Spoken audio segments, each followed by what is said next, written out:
لله نحمده ونستعينه ونستغفره ونعوذ بالله من شرور أنفسنا ومن سيئات أعمالنا من يهده الله فلا مضل له ومن يضلل فلا هادي له وأشهد أن لا إله إلا الله وحده لا شريك له وأشهد أن محمدا عبده ورسوله يا أيها الذين آمنوا اتقوا الله حق تقاته ولا تموتن إلا وأنتم مسلمون يا أيها الناس اتقوا ربكم الذي خلقكم من نفس واحدة وخلق منها زوجها وبث منهما رجالا كثيرا ونساء واتقوا الله الذي تساءلون به والأرحام إن الله كان عليكم رقيبا يا أيها الذين آمنوا اتقوا الله وقولوا قولا سديدا يصلح لكم أعمالكم ويغفر لكم ذنوبكم ومن يطع الله ورسوله فقد فاز فوزا عظيما أما بعد فإن خير الحديث كتاب الله وخير الهدي هدي محمد صلى الله عليه وسلم وشر الأمور محدثاتها وكل محدثة بدعة وكل بدعة ضلالة وكل ضلالة في النار. أعوذ بالله من الشيطان الرجيم. بسم الله الرحمن الرحيم.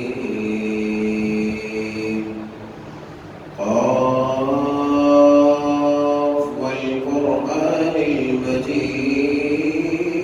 المجيد بل عجبوا أن جاءهم منذر منهم فقال الكافرون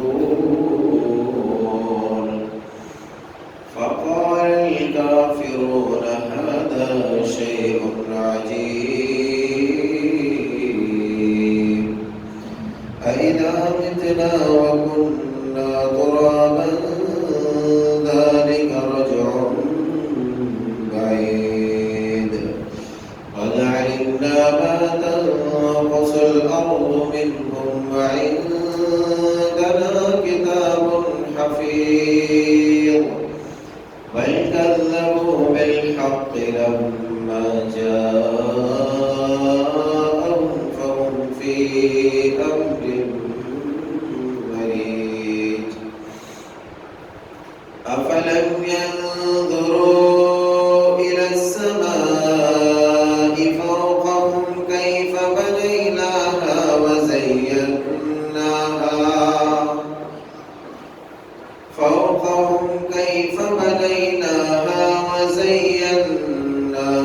وما لها من فروج والأرض مددناها وألقينا فيها رواسي وأنبتنا فيها من كل زوج بهيج تبصرة وذكرى لكل عبد منيب ونزلنا من السماء ماء مباركا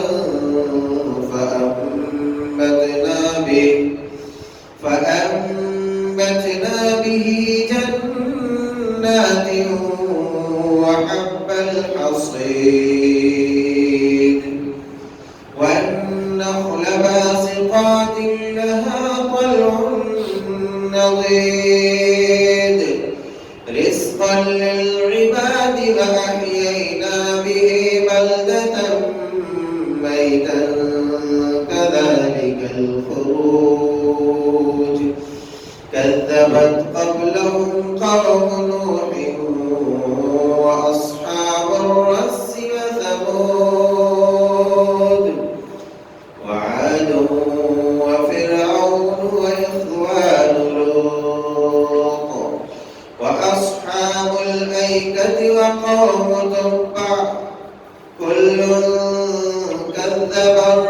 خلف حق وعيد أفعينا بالخلق الأول بل هم في لبس من خلق جديد. بارك الله لنا ولكم في القرآن العظيم ونفعني وإياكم بالآيات والذكر الحكيم.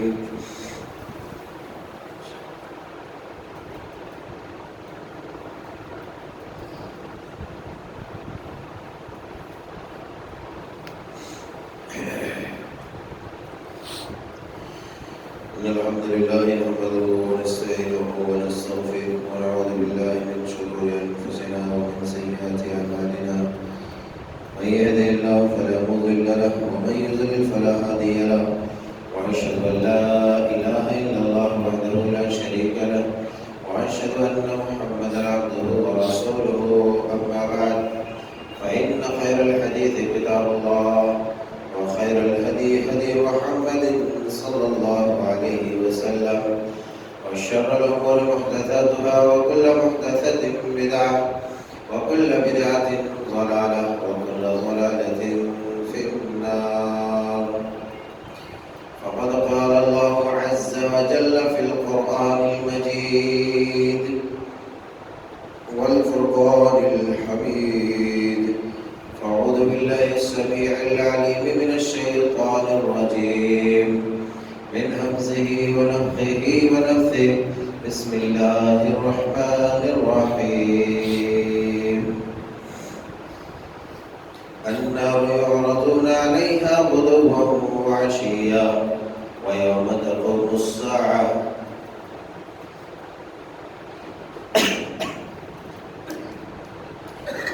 رب اشرح لي صدري ويسر لي أمري واحلل عقدة من لساني يفقهوا قولي.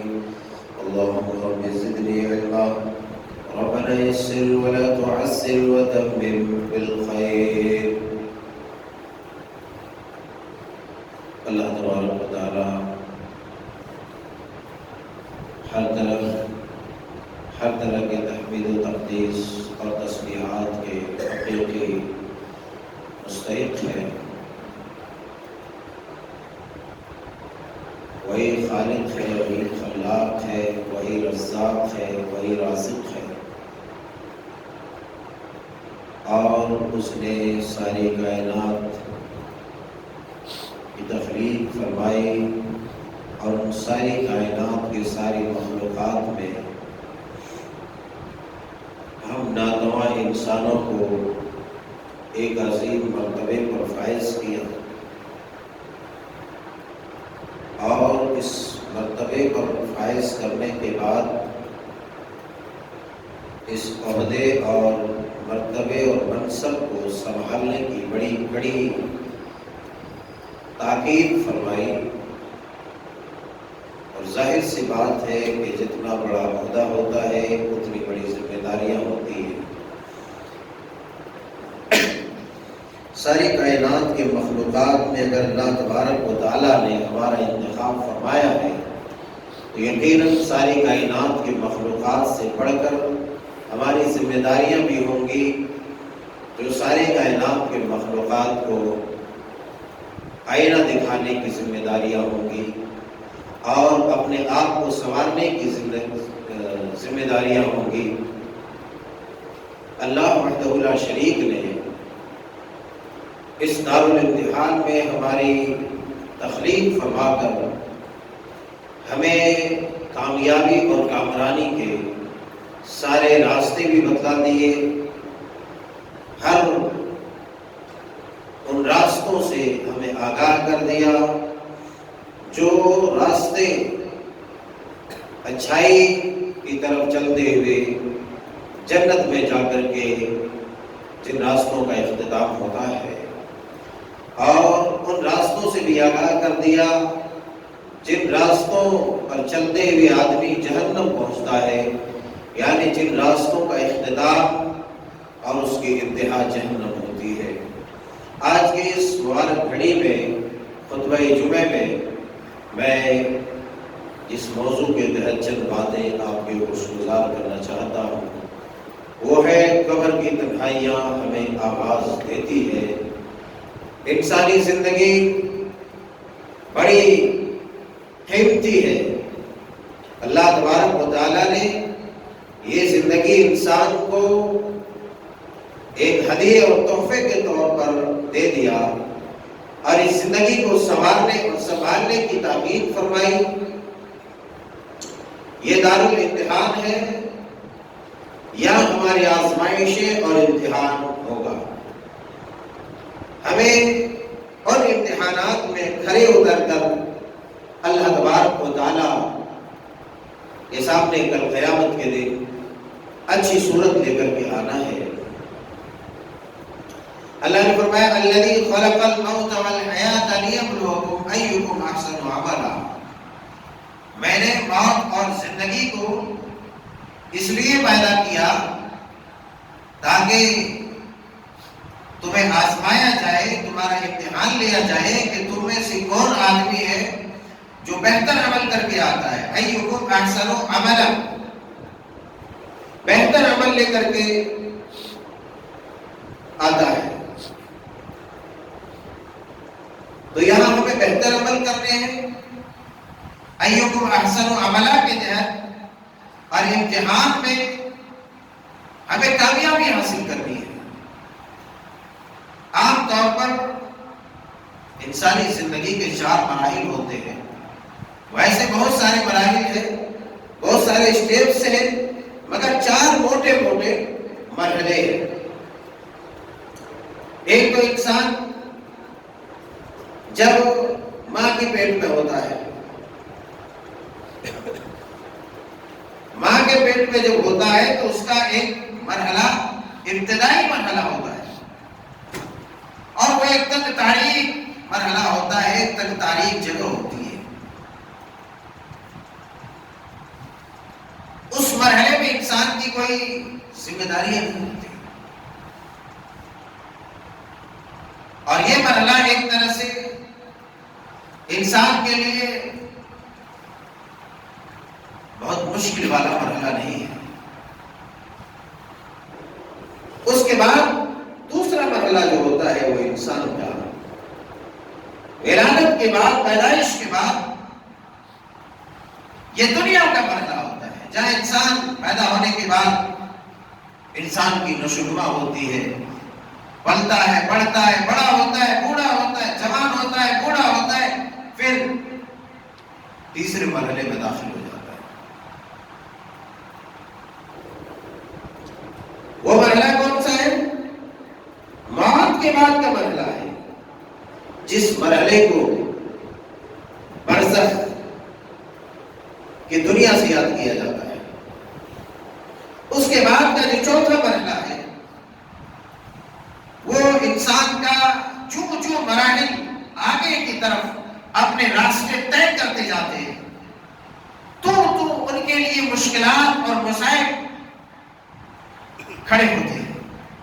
ابھی ماں کے پیٹ میں تھا، اس کے لیے کوئی خاصی ذمہ داریاں نہیں تھی، کچھ بھی نہیں، بس پلا پڑھا، اللہ نے وہاں اس کی نشو و نما کی، اس کو جو ہے نطفے سے علقے مضغے میں تبدیل کیا، اور پھر جو ہے کہ 120 دن کے بعد اس کے اندر روح ڈالی، اور پھر روح ڈالنے کے بعد ایک سلسلہ چلا، دھیرے دھیرے بڑھتا گیا، اور پھر 9 مہینے، 10 مہینے، 11 مہینے، 12 مہینے میں، یا پھر اس سے زائد یا اس سے کم مہینے میں اس کی ولادت ہوئی۔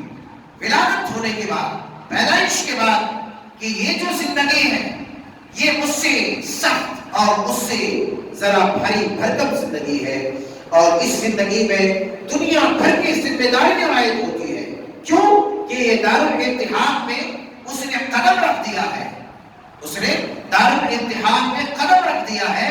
اب وہاں سے چوں چوں اس کے جسم و جان کی نشو و نما ہوگی، وہ پلتا اور بڑھتا جائے گا، تو اس کی ذمہ داریاں بھی بڑھتی چلی جائے گی، اور پھر اس کے بعد یہ زندگی تو ہے خطرناک، یہ زندگی تو ہے بہت مشکل، لیکن اس کے بعد والی جو زندگی ہے وہ بھی اس سے خطرناک زندگی ہے، اس سے زیادہ خوفناک ہے، اس سے زیادہ تاریک ہے، اس سے زیادہ تنگ ہے، اس سے زیادہ ہیبتناک وہ آنے والا مرحلہ ہے انسان کا جو موت کے بعد ہوتا ہے۔ مگر افسوس کہ اس زندگی میں، اس قلیل زندگی میں انسان اپنی اس زندگی کے ذمہ داریوں سے تنگ آ کر کے یا اپنی پریشانیوں سے تنگ آ کر کے بعض دفعہ ایسا ہوتا ہے جو کمزور دل، کمزور ایمان، جس کے اندر صبر و ثبات اور صبر و استقلال کا مادہ نہیں ہوتا، وہ اپنی اس زندگی سے عاجز ہو کر کے اپنی اس زندگی کو نیلام کر دیتا ہے اور موت کو گلے لگا لیتا ہے، خودکشی کر لیتا ہے، محض اس بنا پر کہ وہ رحمت الہی سے، رحمت خداوندی سے وہ مایوس ہو جاتا ہے اور اپنی زندگی کو بڑی ہی دشوار اور مشکل ترین سمجھنے لگتا ہے۔ لیکن ان نادانوں کو اس بات کا علم نہیں ہوتا کہ اس کے بعد ہماری جو زندگی ہے وہ انتہائی خطرناک اور انتہائی ہیبتناک اور انتہائی ہولناک قسم کی زندگی ہے کہ اگر اس زندگی میں اس زندگی کی تعمیر اور اس زندگی کی ترقی کے لیے سامان مہیا نہیں کر لیا، اس سفر کے لیے زاد راہ اور دوشہ راہ اختیار نہیں کر لیا، اس آنے والی زندگی کے لیے اگر اس نے سامان مقرر نہیں کر لیا، سامان تیار نہیں کیا، تو یقیناً وہ آنے والی زندگی انتہائی خطرناک، تنگ تاریخ، عذاب، پریشانیوں اور دکھوں، علموں اور مصیبتوں سے گھری ہوئی اور بھری ہوئی زندگی ہوگی۔ مگر وہ لوگ بڑے بدقسمت ہیں جنہوں نے اس قلیل مدت کو اپنی چھوٹی سی زندگی کے خاطر، اس کی چھوٹی چھوٹی پریشانیوں کی وجہ سے اور دنیا کی چھوٹی چھوٹی تنگنائیوں کی وجہ سے اپنے آپ کو ہلاکت میں ڈال کر کے موت کو گلے لگا لیتا ہے، یعنی خودکشی اور سوسائڈ، آتم ہتیا کر لیتا ہے۔ ایسے آدمی بڑے ہی بدبخت قسم کے ہیں اور انہوں نے قانون فطرت کو چیلنج کر کے موت کو گلے لگا کر اپنے آپ کو جہنم میں جھونک دیا ہے۔ تو غرض یہ کہ اس زندگی میں ہمیں رحمت خداوندی سے مایوس نہیں ہونا ہے، بلکہ ہمیں اس زندگی میں رہتے ہوئے آنے والے جو دو شدید ترین اور ہیبتناک مراحل ہیں، ان مراحل اور ان زندگیوں کے لیے ہمیں تیاری کرنی ہے اور ان زندگیوں کو بنانی ہے جن زندگیوں کے لیے اصل ہم بھیجے گئے ہیں۔ تو یہ تیسرا مرحلہ تھا موت کے بعد کا قبر کا مرحلہ، یا جس کو دوسرا نام دیا جاتا ہے برزخ کا مرحلہ۔ چوتھا جو مرحلہ ہے وہ برزخ کے بعد کا، یعنی قیامت جب برپا ہو جائے گی اور یوم یقوم الناس لرب العالمین، جس دن آدمی اپنے پاک پروردگار کے سامنے کھڑے ہو جائیں گے، اللہ تبارک و تعالیٰ کے سامنے سب بستہ ہو کر کے، سب بسر اللہ تبارک و تعالیٰ جل جلال جل شانہ کے دربار میں، اللہ کے دربار اور درگاہ میں کھڑا ہو جائے گا انسان۔ وہ چوتھا مرحلہ ہوگا جس مرحلے میں انسان کے اعمال کے حساب سے فیصلہ ہو کر کے یا وہ جنت میں جائے گا یا وہ جہنم میں جائے گا۔ یہ موت کے بعد والے مرحلے سے زیادہ خطرناک اور ہیبتناک مرحلہ وہ قیامت کا مرحلہ ہوگا، جس دن انسان کے لیے فیصلہ سنا دیا جائے گا کہ یہ تیرا ٹھکانہ جہنم ہے اور یہ تیرا ٹھکانہ جنت ہے۔ انسان وہاں واویلا مچائے گا، شور شرابہ کرے گا، لیکن اس کے لیے کوئی چیز سود مند اور فائدہ مند نہیں ہوگی، اس لیے کہ جو زندگی اللہ تبارک و تعالیٰ نے اسے ان زندگیوں کو بنانے کے لیے دی تھی، اس زندگی کا اس نے غلط استعمال کیا، منمانی زندگی گزاری اور منمانی اپنی خواہشات کے مطابق زندگی گزار کر کے اس دنیا سے چلا گیا۔ اس لیے اس کے لیے وہ خسارے کا دن ہوگا، وہ نقصان کا دن ہوگا۔ تو غرض یہ کہ جو بھی انسان اس دنیا میں آیا ہے اسے اس دنیا سے جائے بغیر کوئی چارہ کار نہیں، چاہے وہ وقت کا گداگر، سوداگر، بادشاہ، فقیر، غنی، مالدار یا پھر حقیر ہو، کیسا بھی ہو، ہر بڑے چھوٹے، مرد عورت، بوڑھے جوان، ہر اعتبار سے ہر قسم کے لوگوں کو جانا ہے۔ اسی لیے اللہ تبارک و تعالیٰ نے فرمایا کل نفس ذائقۃ الموت، کہ ہر وہ نفس جس چیز کے اندر روح ہے، جس کے اندر جان ہے، ہر ایک کو موت کا مزہ چکھنا ہے، مگر موت کا مزہ چکھنے کے بعد آشائشوں کی زندگی تو اسے ملے گی. فمن زحزح عن النار وادخل الجنة فقد فاز وما الحیاة الدنیا الا متاع الغرور. اس دھوکے والی زندگی کو، اس دھوکے والی دنیا میں رہ کر کے اپنے آپ کو جس نے جہنم کی شدید ترین آگ سے اور جہنم کی خطرناک عذاب سے اپنے آپ کو بچا لیا، وہ آدمی کامیاب ہے. فمن زحزح عن النار وادخل الجنة فقد فاز. جس نے اپنے آپ کو جنت میں داخل کر لیا، جہنم سے آزاد کر کے، وہی آدمی کامیاب ہے. باقی اللہ نے کیا فرمایا؟ یہ دنیا جو ہے یہ صرف اور صرف دھوکہ ہے، یہ کھیل ہے، یہ تماشا ہے، یہ لہو لعب ہے. ہم میں سے ہر آدمی جب اپنی جوانی کی دہلیز پر ہوتا ہے تو اپنے آپ کو بھول جاتا ہے، اپنے فیوچر کو، اپنے مستقبل کو بھول جاتا ہے، جو مستقبل قبر کا یا حشر کا ہونے والا ہے. اصلی جو فیوچر ہمارا ہے، اصلی جو ہمارا مستقبل ہے، اصلی جو ہمارے بھوشیہ ہے، وہ قبر یا حشر والے ہیں، آخرت کا ہے، جس آخرت کو ہم نے بھلا دیا. اس آخرت کی تیاری ہمیں یہاں کرنی ہے. فمن زحزح عن النار وادخل الجنة فقد فاز. ہمیں دنیا کی آلائشوں سے بچ کر، اپنے دامن کو بچا کر کے، حرام سے، منکرات سے، منہیات سے اپنے آپ کو جنت میں داخل کرنا ہے. کیونکہ موت ہمارے سامنے، ہمارے سروں کے اوپر گھوم رہی ہے، نہ جانے کب کس کو کس حالت میں بلا لے. کسی کے لیے بقا نہیں، کسی کے لیے دوام نہیں. موت نہ دیکھتا ہے کہ یہ مزدور ہے یا سیٹ ہے، یہ عالم ہے یا غیر عالم ہے، یہ کوئی عام آدمی ہے یا عابد ہے یا زاہد ہے یا متقی ہے، عبادت گزار نہیں. ہر ایک کو دبوچ لینا ہے، ہر ایک کو دبوچ لینا ہے. تو کامیاب کون ہوا؟ ایکم احسن عملا. جس نے بہترین عمل کیا، اچھا عمل کر کے اپنی زندگی کو سنوارا.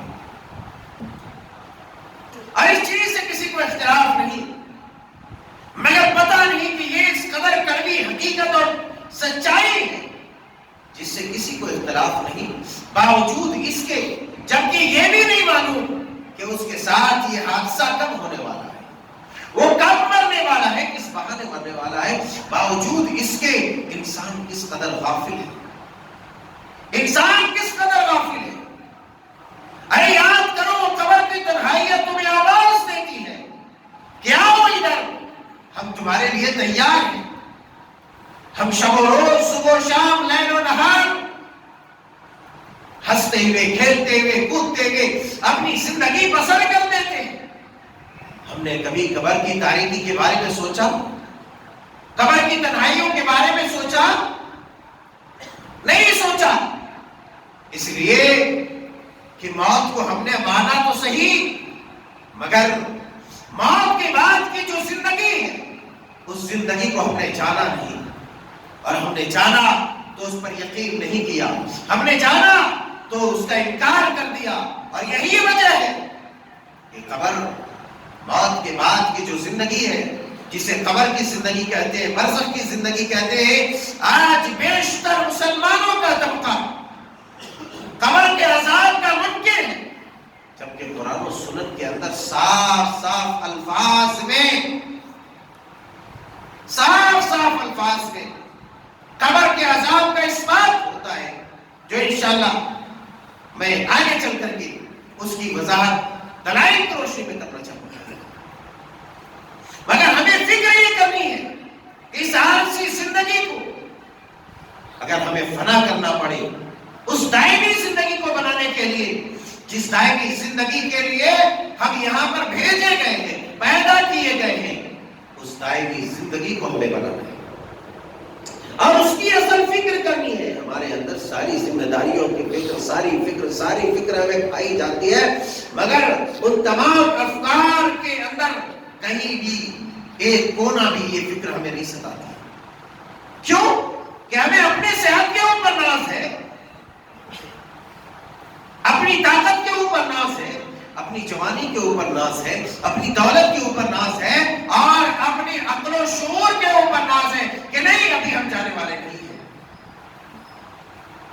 ارے کبھی قبر کو بھی سامنے رکھو. ترمذی شریف کے اندر حدیث پاک موجود ہے، حضرت عثمان غنی رضی اللہ تعالی عنہ کا آزاد کردہ غلام جناب حالی بیان کرتے ہیں کہ کان عثمان، کہ حضرت عثمان رضی اللہ تعالی عنہ جب کسی قبر کے پاس کھڑے ہوتے تو بے تحاشا ہوتے، بے تحاشا ہوتے، حتی تبل لحیتہ، کہتے کہ اس قدر روتے قبر کو یاد کر کے. اللہ اکبر، وہ قبر میں کیا چھپی ہے؟ ہماری نگاہوں کے سامنے قبریں گزر جاتی ہیں، ہمیں وہ مسنون دعا بھی یاد نہیں کہ قبرستان سے گزرتے ہوئے کون سی دعا پڑھنی چاہیے. ہم نے کبھی توجہ نہیں کی، کبھی آخرت کو نگاہوں کے سامنے رکھا نہیں، کبھی اس کی فکر نہیں کیا. جبکہ کسی کی ماں، کسی کی بہن، کسی کی بیٹی، کسی کا بھائی، کسی کا باپ، کسی کا دادا اور کسی کی دادی اور کسی کے کوئی رشتہ دار اور کسی کے کوئی رشتہ دار اس قبر میں مدفون ہے، قبرستان میں، مگر اس کو اس کی فکر نہیں ہے. اس کی زندگی ہے، اسے جینے دو. ہم تو یہی کہتے ہیں ہمارا جسم ہماری مرضی، ہماری زندگی ہماری مرضی، اس میں کوئی انٹرفیئر نہیں کرے گا، کوئی دخل اندازی نہیں کرے گا. لیکن آپ یاد کریں کہ یہ آپ کا جسم، آپ کی جان آپ کی مرضی نہیں ہے. اگر آپ مسلمان ہیں تو آپ کی مرضی نہیں چلے گی، اس لیے کہ آپ نے اپنے جسم و جان کا سودا کر لیا ہے، اسے بیچ چکا ہے. تم نے اپنے جسم و جان کو بیچ دیا ہے. ان اللہ اشتری من المؤمنین انفسهم واموالهم بان لهم الجنہ. اس قدر غافل ہو اپنے آپ کو بیچنے کے بعد،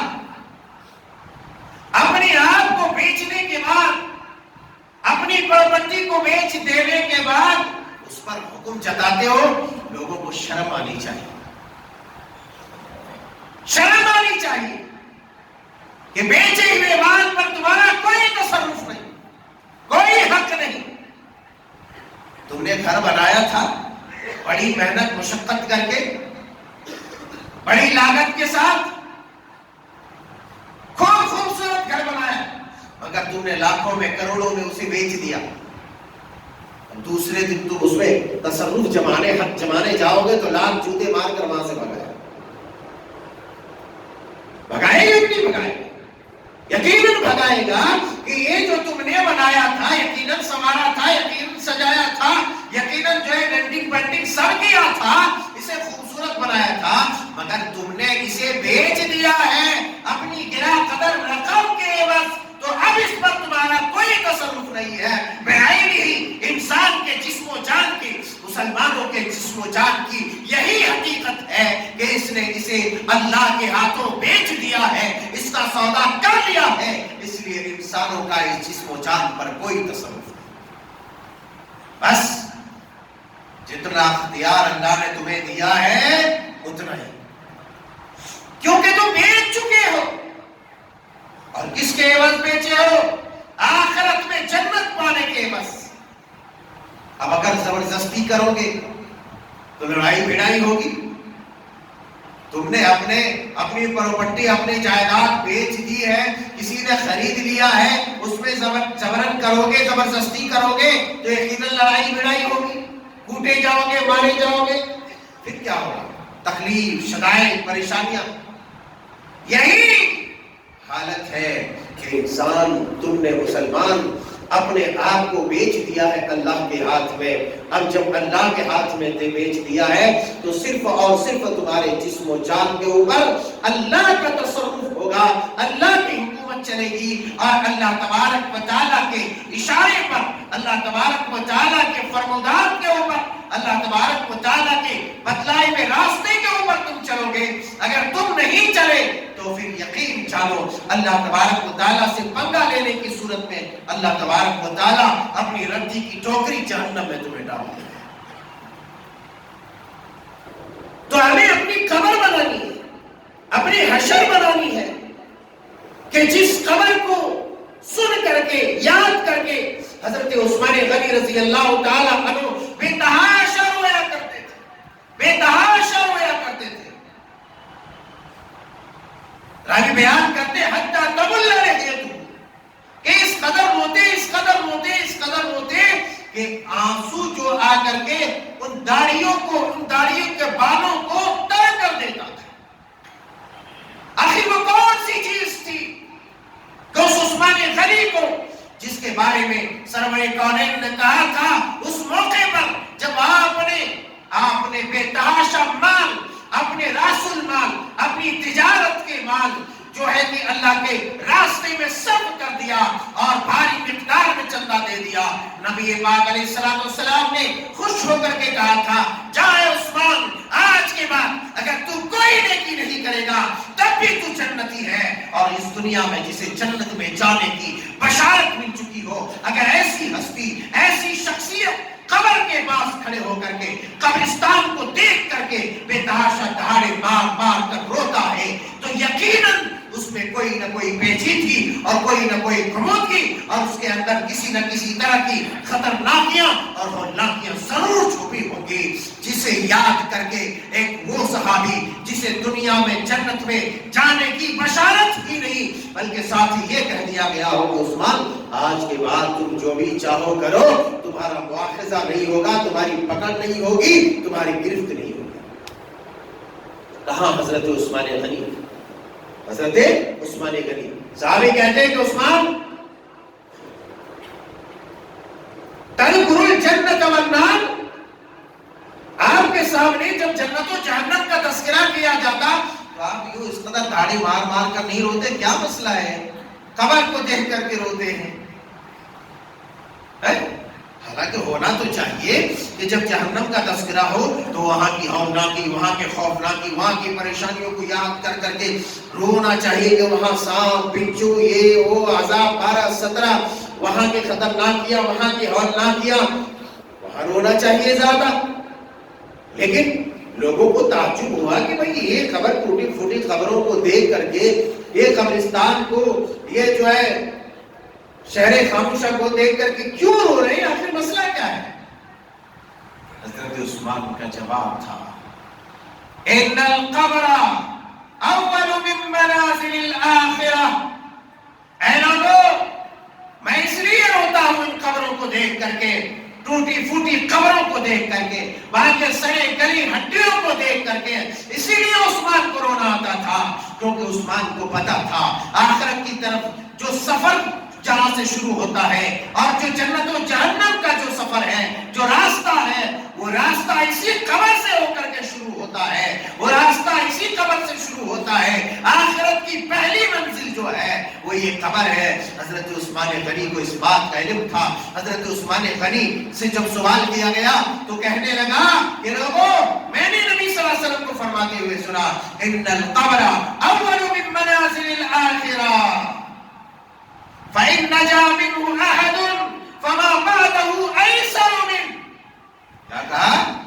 انہیں پتا تھا کہ جو اس راستے میں داخل ہوتے ہی اپنے آپ کو سنبھال لے، اس راستے پہ اپنا پیر رکھتے ہی اپنے آپ کو سنبھال لے، وہی آگے کا راستہ صحیح سلامت طے کر سکتا ہے، ورنہ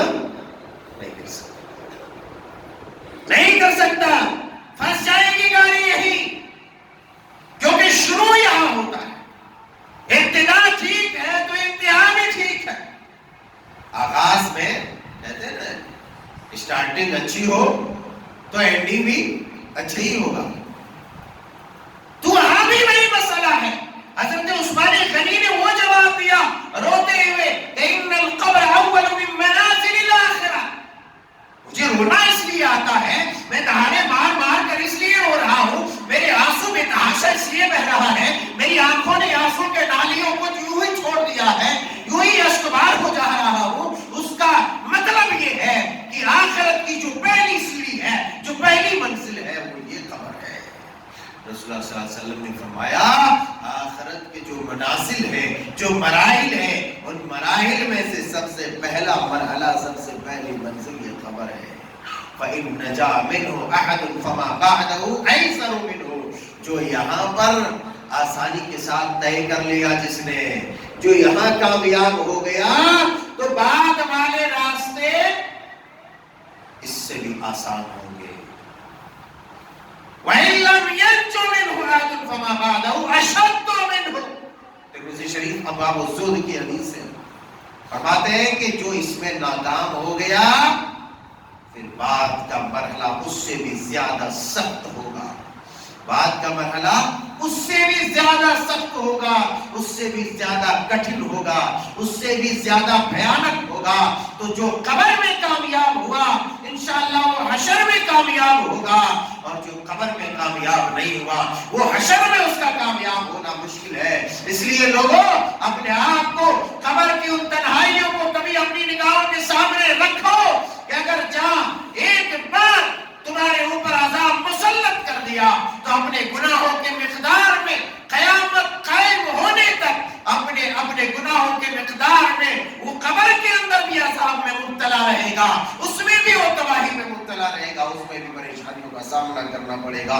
اس لیے ضرورت ہمیں اس بات کی ہے اپنی اس دنیا میں رہتے ہوئے آخرت اور حقیقی دنیا، باقی رہنے والی دنیا کی طرف جو ہمیں سفر طے کرنا ہے، اس سفر کی جو پہلی سیڑھی ہے، پہلی جو گھڑی ہے، اس گھڑی اور اس منزل کے لیے ہمیں تیاری کرنی ہے کہ ہمارا آغاز، ہماری ابتدا اور ہماری سٹارٹنگ شروع ہو، تاکہ بعد میں چل کر کے جو حشر، اس حشر جس حشر کے بارے میں قرآن نے کہا 50,000 سال کا ایک دن ہوگا، تو اس 50,000 سال والے جو دن ہے اس دن کی تیاری کرو اور اپنے آپ کو قبر کی تنہائیوں، قبر کی خوفناکیوں اور قبر کے عذاب سے بچانے کی کوشش کرو، اور پھر تاکہ آگے چل کر کے حشر میں بھی تم کامیاب ہو۔ انشاءاللہ اس سمر میں آئندہ جمعے میں انشاءاللہ تعالی مزید آپ کے گوشت گزار کروں گا اور قبر کے عذاب کی حقیقت آپ کے سامنے رکھنے کی کوشش کروں گا، کیونکہ بعض لوگ ایسے ہیں جو سرے سے قبر کے عذاب کا انکار ہی ہے